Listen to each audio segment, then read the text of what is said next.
Hello and welcome to the very first Dolphins Talk Sunday episode, where I'm just going to be talking all things Dolphins on Sundays. So right now is the off season.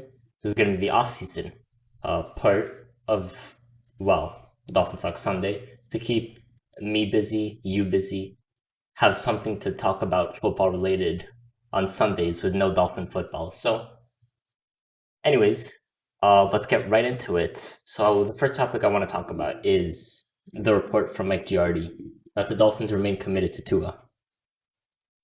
Now, I think we all knew this, at least hoped that this was the case. I believe in Tua. That's where I stand on the whole Tua thing. I'm a big Tua believer. I think if you get the right people around him, he's gonna flourish. He's gonna succeed at a super high level in this league for the Dolphins. And yeah, it's all about getting those pieces now. Just let him develop. I mean, this first year, no offseason, no OTAs, no mini camp, no training camp, whatever. After coming off of a potentially career-ending injury, a serious injury, it ended his season, right? And he spent his entire offseason rehabbing. That's what he was doing. He didn't get to work to get better. He just had to work to get back. And I think that's really important. And it's a big piece of the whole Tua story. And so Mike Giardi, he reported that the Dolphins are still committed to Tua. They remain committed to Tua. They believe in Tua. And that's good. That's good to hear. We want to hear that Tua, it's good for Tua to hear that the Dolphins still believe in him, because there's so many rumors, this and that. And he's going on the Dan Patrick show and they're like, oh, should I buy your jersey now or should I wait? Are you going to be traded? Blah, blah, blah, blah, blah. And, it's a weird position to be in for a quarterback that just finished his rookie season. It's just unusual. And so you have to feel for Tua. And you have to root for him. I mean, I'm rooting very hard for Tua. I really want Tua to succeed. And not just because he's a Dolphins quarterback, because I really like Tua as a person. But, obviously, the fact that he's the Dolphins quarterback is a lot more reason to root for him to succeed. Let's say that. And so, yeah, that's pretty much remains consistent with what the Dolphins have said throughout the season. Chris Greer, Brian Flores, obviously, they said Tua's our quarterback at the end of the season, exit interviews and all that. Tua's our guy.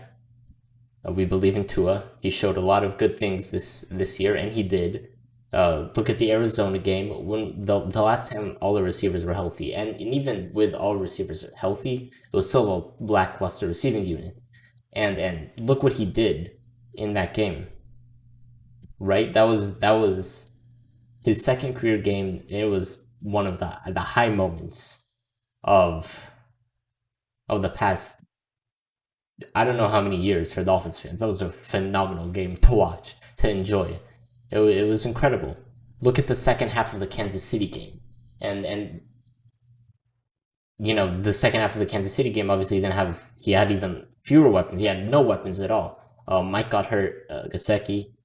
I think, I can't remember if he left the game. I'm pretty sure he left the game. But obviously he had that night, that he was huge that game for Tua. But yeah, Tua was starting to I don't even remember. I mean, it was mainly Matt Collins in the crew, you know what I mean? Jakeem Grant. But anyways, yeah, and we can't forget the play calling. Obviously, that's going to be a huge factor. We have to see if this George Godsey and Eric Suitsville thing works. If it works, perfect. But we really need to hope it works, because if it fails, and oh boy, and like that's going to be 3 different offensive coordinators in 3 years for Brian Flores if this fails, and he's gonna have to move on to a 4th, which is not good, not a good look at all. And so I believe they chose them they had a reason to choose them as co-offensive coordinators. They gave them a reason to believe. Godsey obviously worked with Tua. Stootsville, I'm assuming they like how he developed Myles Gaskin. Salvan Ahmed came along. He had some nice plays, nice runs. So I'm assuming they saw the work he put into those guys. They like it. He contributes, obviously. Assuming he contributes in meetings and all that. He has a high understanding of what's happening of offensive systems, and so I believe they chose the guy because they believe in it. They chose the guys, plural. It's gonna be weird. Kind of take a while to get used to because they believe in them, and maybe it is a passing game coordinator, run game coordinator, like I mentioned in my video specifically about the hire of the two of the co-offensive coordinators. But if that works, and if we get two of the guys around him, then I think he's gonna have a big jump this second year, and he's gonna prove all the doubters wrong. I think so. Yeah, that's pretty much it for that Mike Giardi report. What I think about it, but now I want to get into. Speaking of getting weapons around Tua, what should the Dolphins do with the third pick? So obviously there is a world of options uh, for the Dolphins, for Chris Greer, for Brent Flores, with what to do with this third pick. So let's just run through them. So, and obviously this isn't going to be every option because that will take a very long time. But basically, they could stay at 3 and take whichever guy they see fit, whether that's Penei Sewell or it's Devontae Smith or if they like Jamar Chase, right? Those are the 3 guys that I think would be worthy of that third pick selection. That would also fit a need. The other thing they could do is they could trade down with some other teams, say, I don't know, the Carolina Panthers who have the 8th pick, maybe the Lions really like one of the quarterbacks at the top, even though they just traded they just traded Matt Stafford for Goff and 2 firsts and all that, and a third. Maybe they don't see Goff as a long-term option, which would make sense, which would be understandable. And they're just going to have him this year developing a rookie, helping while they're developing a rookie quarterback, whichever one they like. Maybe they like Zach Wilson. Maybe they like Justin Fields. Maybe they like both. Same with Carolina. Maybe they like both, and they want to move up to 3 to get a chance to get one of them, because in case maybe the Jets take a guy. So I think those are really the 2 options: either stay at 3, make a selection, or trade back. Maybe even the Bengals at 5. Maybe they really, they obviously need to protect Joe Burrow. They need to protect him badly. They cannot ruin him, or they cannot let him go to waste. They got a franchise quarterback. You got to protect that guy. And so, yeah, they could trade up, and we could trade down with them, and they have the 5th pick. And so, yeah, those are really the options. Now, what do I think we need to do? I think, truthfully, it depends. I don't know, because I'm not in the front. I'm not receiving calls from the Panthers, from the Lions, from the Bengals. I don't know what they're offering. But because I don't know what they're offering, I think you stay at 3 and you take Penei Sewell. And I talked about this again in another video I did, one of my more recent videos, about how the Dolphins should react to what happened in the Super Bowl, what the Dolphins should take away from the Super Bowl. And I said, we saw Patrick Mahomes get run down. Taking a guy like Penei Sewell, it doesn't just, it's not just him. It wouldn't just make an impact because he's a great player, right? He wouldn't be, it wouldn't just be an impact on his play. He would elevate the entire offensive line around him.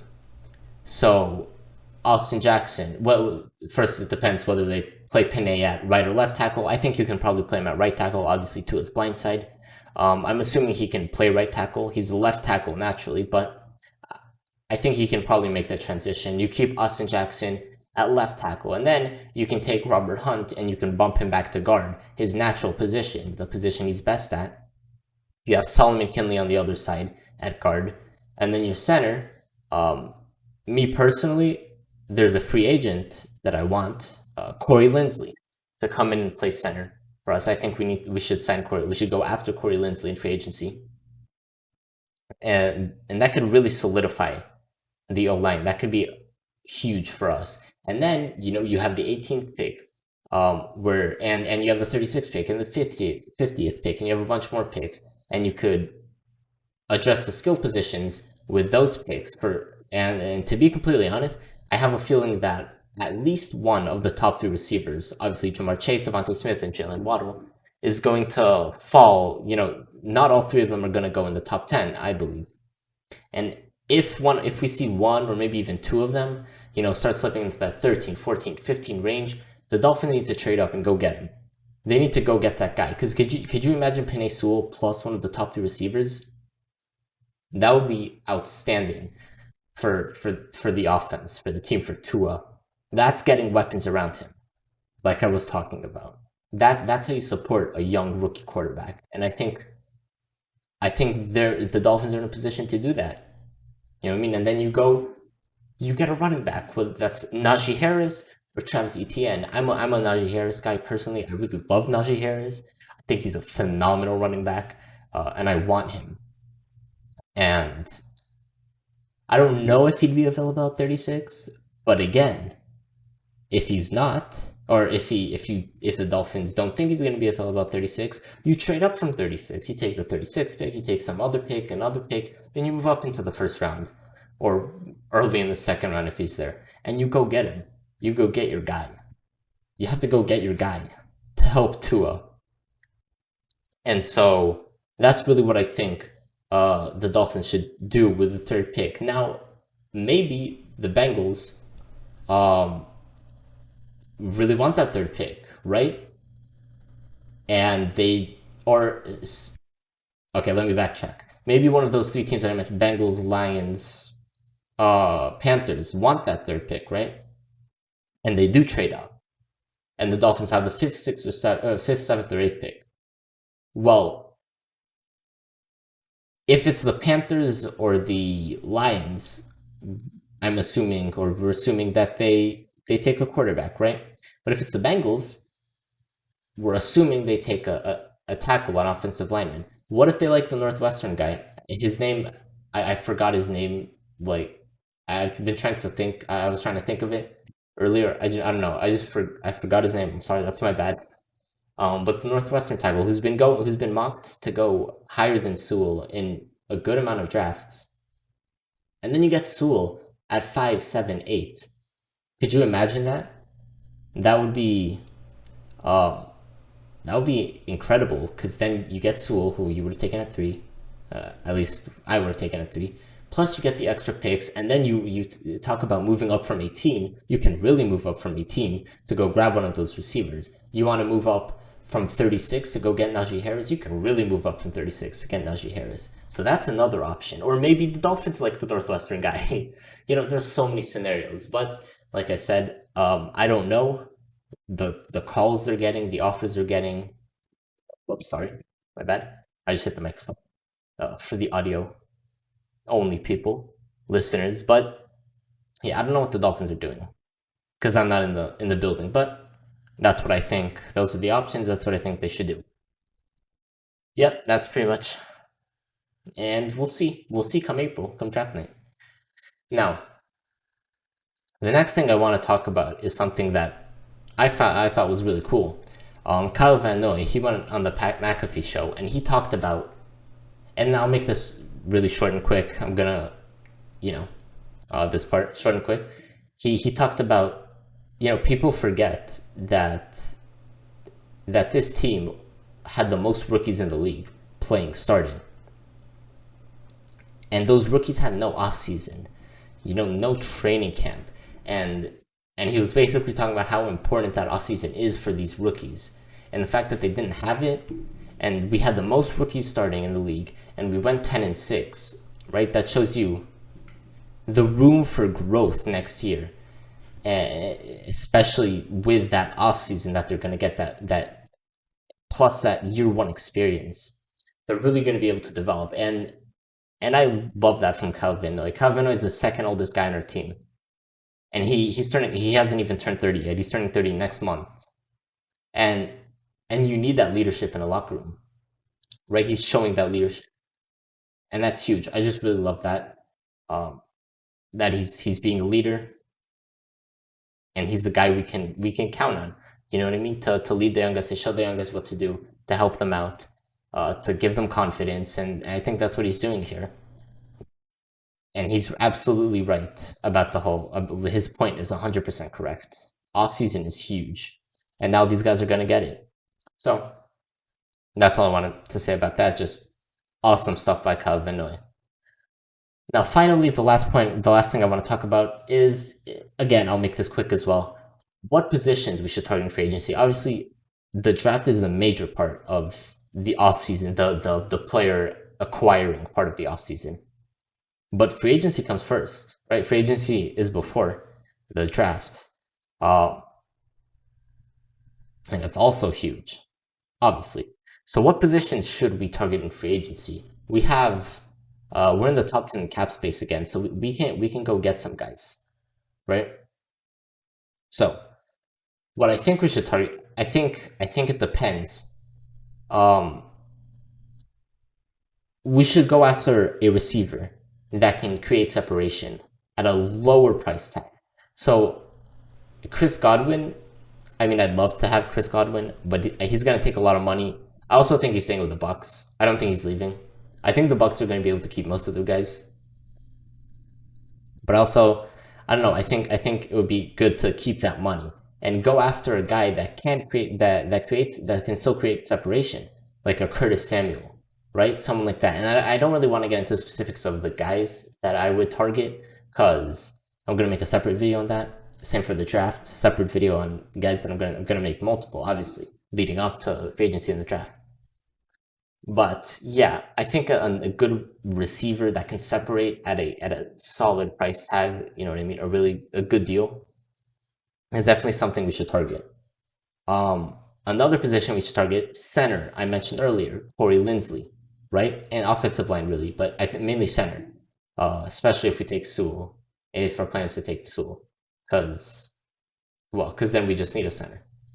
So yeah, Corey Linsley, like I said, a center. We can target a center in free agency. Go get a guy that we can plug and play day one immediately that we know is good, according to Corey Linsley. So that's another position, I think. So wide receiver, center. I would love to see us get an edge rusher. You know, just have a guy coming off the edge that's really good, that can make a huge impact. That position, honestly, I could see spending a bit more money on. I don't know about Shaq Barrett because he's going to cost a lot of money, like close to 20 million probably. But hey, again, not getting into players. I don't know why I keep talking about specific players, but whatever. Edge rusher. I think those are really the three positions that I'd like to see focused on. Receiver, center, edge rusher. Running back, we take care of in the draft. I don't believe in signing running backs to huge deals in free agency, especially in free agency. Guys that haven't been on your team and haven't produced. If you're signing a running back to a deal, me personally, I'd rather it be a homegrown guy that's already produced for us, you know, in his 4 years or whatever before the extension. So those are really the top 3 positions I think we should target. And yeah, that's pretty much it for this first Dolphins Talk Sunday. Thank you so much for watching. If you're watching this on YouTube, or listening, if you're audio only. If you don't know how to watch audio only or how to listen audio only, yeah, words get mixed up. So the podcast is on Spotify. I mean, it's on Anchor FM, but it's on Spotify, right? And it'll be on more platforms as well. But so yeah, you can go to Spotify and look up Dolphins Talk Pod, or you can just head to the link down in the description below. It'll send you right to the Spotify to listen to it if you prefer audio podcasts. But hey, maybe you like visual. I know I really like visual watching podcasts, like visual podcasts. So whatever floats your boat, I have both. And yeah, that's pretty much it. Join me again next week for another Dolphins Talk Sunday. And yeah, fins up.